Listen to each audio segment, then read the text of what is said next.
L'after est de retour, on est ensemble jusqu'à 23h, dernière demi-heure de l'after avec François Manardo, avec Alpha Baldé, avec vous sur le 32-16. Que de souvenirs de foot, je vous rappelle que vous pouvez nous les donner, les décrire même en longueur sur rmcsport.fr, sur la page Facebook de l'after et donc sur le compte Twitter de l'after. Petit Prince du Parc, normal, nous dit premier match de ma vie, c'était en virage avec les Lutèce Falco, juste magique, j'avais 7 ans et j'ai toujours le billet du match. Kevin nous dit Italie-Suède, Euro 2004 avec Ibra qui nous délivre à la 85e avec une aile de pigeon dingue. Premier souvenir en 2007, nous dit ActuFoot, Lyon-Barcelone 2-2, le coup franc de 40 mètres Juninho en Ligue des Champions, diffusé à l'époque sur TF1. Je rappelle à ceux qui parlaient de la diffusion de la Ligue des Champions que l'an prochain, à partir de l'an prochain, ce sera sur SFR Sport. Et bon de le rappeler. Donc voilà, un homme de qualité nous disait mon premier souvenir foot, finale Ligue des Champions 89. On se dirige vers la prolongation. Milan AC, non, on se dirige vers la prolongation, mais Franck le Landais a décidé que non. C'est quel match 89. Je sais c'est pas Milan AC Steaua Bucarest. Il n'y a pas de prolongation. Hein. C'est 4-0. C'est pas 89. C'est pas 89 c'est juste avant alors. Non. Milan c'est 90, 80. Ah si, oui, t'as raison. Non, je pensais à celui de Milan AC, je pensais à celui que gagnait Bucarest en 86. Non, c'est en 86, ça c'est Steaua Barcelone. Ça, et c'est Doukadam le gardien. Doukadam, mais c'est un 0-0. 0-0. Et Doukadam arrête tout. C'était au but. Comme le goal chilien à la Coupe des Confédérations. Bravo. Mais oui, chilien. Bravo contre le Portugal. Claudio, bravo. Bravo d'ailleurs, Claudio. C'est l'heure de l'avis tranché de François Manardo. Moi, pour ma part, je ne sais pas si j'ai été plus circoncis, plus clair. Et on se disait, est-ce qu'il peut y avoir un grain dans le sable? Et voilà, c'est ma question. Allez, la CAN, on en a parlé avec Alpha et puis on a suivi le fameux symposium suite à ce que nous avait dit Alpha, et comme nous disait Alpha, eh bien la CAN sera déplacée en juin-juillet à partir de 2019. Je signale juste au passage, pour être tout à fait complet, que j'avais évoqué la périodicité, ça ne bougera pas, ce sera, pour l'instant ça ne bouge pas, c'est tous les 2 ans, on ne passe pas à 3 ou 4 ans, et surtout on va être à 24 équipes au lieu de 16. C'est ça. Ah oui, 24 équipes. Une autre bêtise. 24 équipes sur 53 fédérations sur la zone africaine. Oui, un petit avis tranché pour dire que finalement cette décision, hier soir je parlais de bon sens, mais c'est pas du bon sens parce que ça va être un casse-tête, je pense, terrible. Pourquoi ? Première chose, tu fais une CAN à 24 équipes, soit autant que la nouvelle formule de l'euro, dans une confédération qui a donc 53. Alors, sportivement parlant, on peut toujours se poser des questions sur la valeur de cette CAN. Surtout quand on voit les dernières, dont je trouve que le niveau n'a pas été extraordinaire. En tout cas, pas celui dont on pouvait espérer et attendre. Mais autre aspect, qui est un aspect un peu géopolitique finalement. Combien croyez-vous qu'il y ait de nations sur le continent africain qui aient la capacité logistique d'accueillir une CAN? D'accueillir une CAN de 24 équipes. Si c'est pour réduire l'organisation d'une CAN entre le Maroc, la Tunisie, l'Égypte, il y a tellement de soucis politiques que je pense qu'il faut les écarter. L'Afrique du Sud et oui, le Cameroun, Sénégal, le Nigeria aussi pourrait, mais ils ont beaucoup de difficultés en ce moment. Sénégal, de grandes difficultés toujours. Non, Sénégal 24, ça, non plus. C'est court. Même à 16 déjà. À 16, c'est déjà compliqué. Alors le Gabon le fait pas trop mal, mais 24 là, ça devient extrêmement compliqué. Premièrement. Deuxièmement, donc j'ai parlé de l'aspect sportif.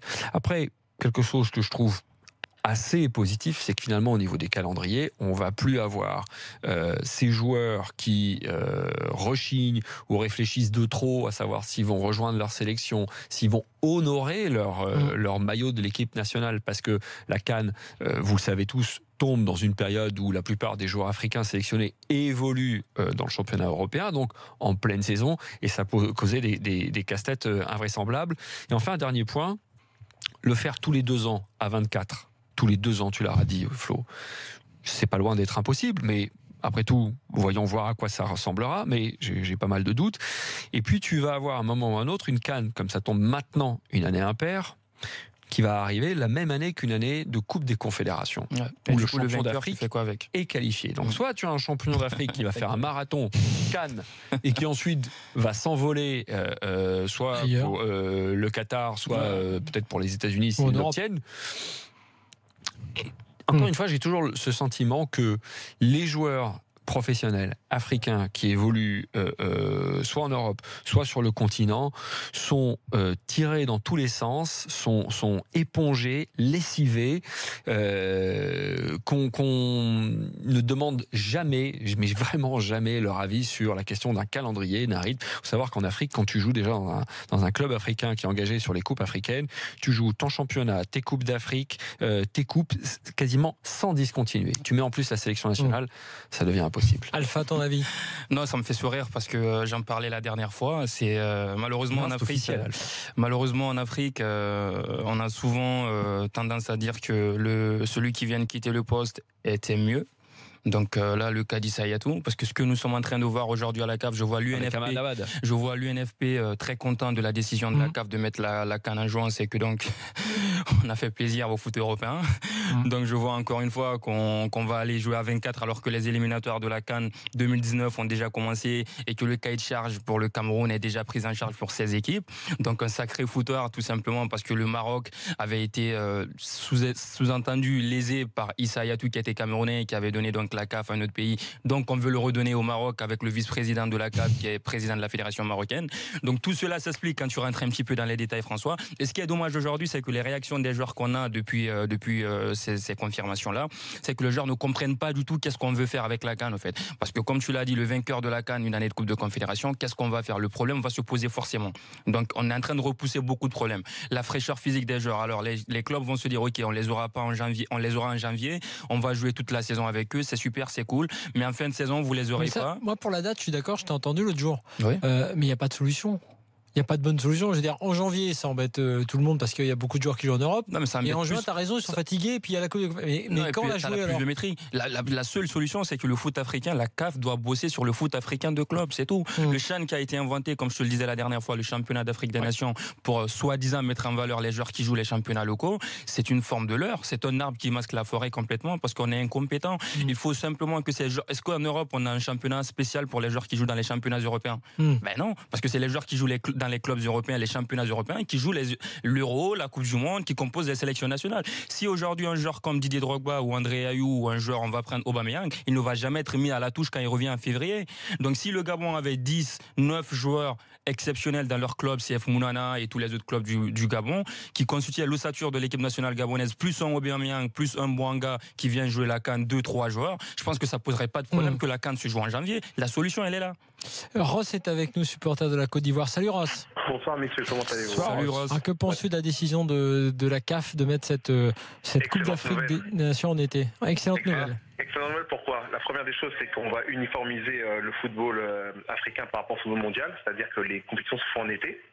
Avant, l'excuse était par rapport à la météo. Mais je vais vous dire, en tant qu'Africain, c'est des conneries. Pourquoi? Les températures les plus basses sont en été en Afrique parce que c'est la plupart des climats, c'est les saisons des pluies. Donc, on va dire les seuls hic, ce serait plutôt les pluies. Oui, mais alors Alpha nous disait que c'est la pluviométrie. C'est pas tant la température, c'est la pluviométrie. Déjà, toi, en Côte d'Ivoire, tu vas pas accueillir de Cannes si ça se joue en juin, juillet, je pense. Je vais te dire, je vais en Côte d'Ivoire quasiment tous les étés. La pluie, elle va commencer fortement le matin, l'après-midi, il fait un super soleil. Donc, tu vois. Là, on est en mode météo, là. Alors là, je vous départagerai pas, personnellement, je sais pas. Bon, est-ce qu'à part l'argument climatique, quelle est pour toi la bonne nouvelle? Format 24, on peut pas trouver ça bon. Je vais te dire, on va faire un constat très clair, on va être simple et efficace. Le football africain, il est en chute libre depuis quasiment 2002. Pourquoi? Parce qu'aujourd'hui, les grands clubs, les grands cadors ne recrutent pas les grands joueurs africains. Citez-moi un grand joueur africain dans les 5 meilleurs clubs européens. Bah écoute-moi, aujourd'hui, Naby Keita, il vient pour le faire forcing pour la voie, ils savent qu'il est africain. Aubameyang joue à Dortmund, on veut le garder. Les grands clubs, le Milan le veut. Donc excuse-moi, tu as quand même des joueurs, quand tu es très bon en club, tu vas toujours signer dans un grand club. Alpha, je vais pas te couper. C'est des exceptions, mais moi je te parle en général. Avant, à l'époque des Roger Mila, à l'époque des Patrick Mboma, tout le monde pouvait jouer dans les grands clubs. Ça posait pas de problème, mais avec les calendriers de janvier, ça a commencé à freiner. Ferguson même le disait, grand entraîneur, qui disait que je prends plus d'Africains parce que pourquoi? Ça plombe ma saison quand les mecs ils s'en vont. Mais là, tu le vois du côté joueur ou du côté Cannes? Les deux, c'est l'intérêt des deux. Que ça se joue en juin, c'est bon parce que c'est la fin de saison pour les joueurs en club. Ils peuvent aller au continent jouer leur compétition, c'est bien, comme les Européens ici. Mais aussi pour les joueurs, leur intérêt en termes de contrat. Aujourd'hui, des Didier Drogba, des Eto'o, il n'y en aura pas parce que c'est des freins. Le fait qu'ils vont jouer en janvier-février, pendant 2 mois, ils sont plombés, c'est des freins. Belanda, on l'a vu à Nice et Série quand ils sont partis. Nice, ça a chuté parce que les 2 mecs qui sont partis à ce moment-là. Donc les clubs ne peuvent pas s'amuser à prendre des risques, à prendre des Africains si ça plombe leur saison, c'est pas possible. C'est un argument que j'entends. Après, moi, c'est sur le format que je voudrais avoir ton avis. Non, mais sur ce cas-là, justement, tu as une solution, c'est tout simplement de dynamiser ton football local. Mais tu as la CAF qui est là, elle est là pour plus long. Ross, je pense qu'il y a une solution sur ça. On n'a plus beaucoup de temps. Un mot sur François Raison sur le nombre de participants, parce que ça, c'est un autre problème, c'est l'accueil de la CAN. C'est trop. Ouais, d'accord, là on est d'accord. Surtout de façon immédiate en plus, 2019 directement alors que les éliminatoires sont engagés, tu sais pas. C'est vrai que c'est bizarre. Donc toi tu es pour la CAN en été, mais tu es contre l'élargissement à 24. C'est comme l'Euro, c'est des conneries. Je suis d'accord. C'est quasiment 50% du contingent africain qui va disputer une phase finale.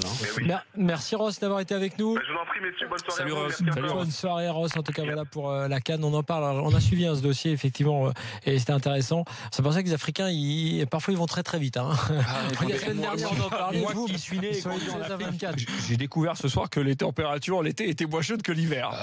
Moi aussi j'ai découvert. C'est un immense continent, mais en Afrique du Nord il fait plus chaud l'été, je vous le garantis. Après en revanche ce qui va c'est que c'est la saison des pluies en plus dans certains pays. Dans ces régions-là, surtout Côte d'Ivoire, Guinée que je connais très bien, Sénégal, il te fait des pluies de 10 jours non-stop et va me faire une compétition de 3 semaines où il pleut 10 jours. Et à l'inverse, il y a des grands moments où il pleut pas. Et moi je me souviens quand j'étais allé, c'est au Burkina je crois. Vers le mois de mars. Il tirait peut-être pas des missiles, dans les nuages pour faire tomber pour avoir de l'eau, tellement il y avait de sécheresse. Au Mali C'était au Mali ou au Sénégal Burkina. Peut-être au Ghana. Au Ghana, ouais, possible. Ghana, parce que effectivement, je passais un peu j'ai fait un road trip. Allez, dans quelques instants, l'avis d'Alpha. On va parler de Saint-Etienne et des supporters qui sont sanctionnés. Vous allez tout comprendre dans quelques instants. C'était suite à la fête de départ de Christophe Galtier. Plus le je m'en fous pas et le quiz à suivre. À tout de suite.